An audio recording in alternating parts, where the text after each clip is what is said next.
হয়েছে। যদি পর্দা তুমি বলে দিতে যে এই ক্যামেরাতে আসল গল্প কি আছে, তাহলে একদম এটা আমি নিয়ে যেতামই না। আর যদি যেতামও, তাহলে ড্রাগনটার ফটো কখনই তুলতাম না।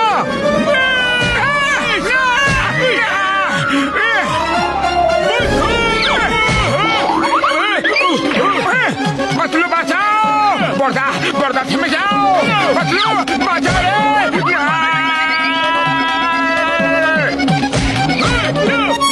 ডক্টর ঝটকা, এইভাবে ঝগড়া করে কিছুই হবে না।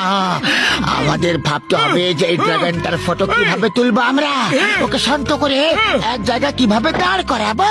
আমি একটা ফিল্মে দেখেছিলাম, যদি ড্রাগনকে লাগাম লাগানো যায় তাহলে ওকে কন্ট্রোল করা যেতে পারে। আরে বাবা, কোন ঘোড়াকে নয়, ড্রাগনকে লাগাম লাগাতে হবে। কিন্তু বিড়ালের গলায় ঘন্টাটা বাঁধবে কে? আরে এখন আবার এই বিড়াল কোথা থেকে চলে এলো? আমাদের শুধুমাত্র ড্রাগনকে কন্ট্রোল করতে হবে। এটা একটা প্রবাদ বাক্য মোটো। এই সব আমার জন্যই হয়েছে, তাই ড্রাগনকেও লাগাম আমি পরাবো, নাহলে পুরো ফুরফুরনগরকে শেষ করে দেবে। চলো চলো। ওই আমার শুক্র বাবুর দিব্যি গো, মোটু চলো যাই এমন ভাবে বলছে যেন ড্রাগন আমাদের ইনভিটেশন দিয়েছে যে এসো ভাইরা লাগাম পরিয়ে দাও। আমাদের প্ল্যান করতে হবে যে এই কাজ কিভাবে করব আর কখন করব। আইডিয়া, ফ্ল্যাঙ্কার।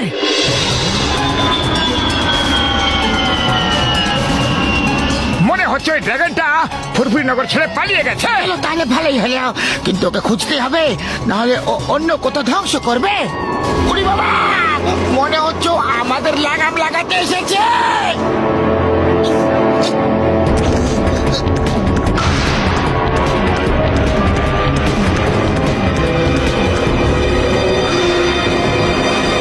আমি লাগাম পরিয়ে ছাড়বো।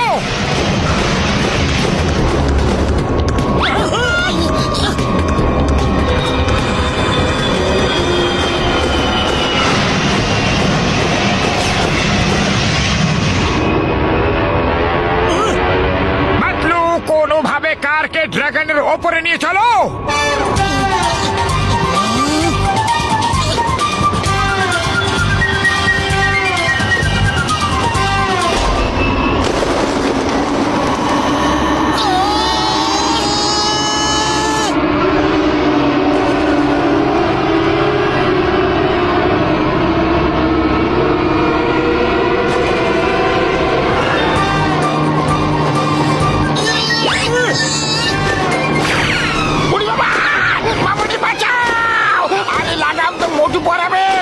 আমাদের কেন ওর উপরে ফেলে দিলে দাও।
Huh?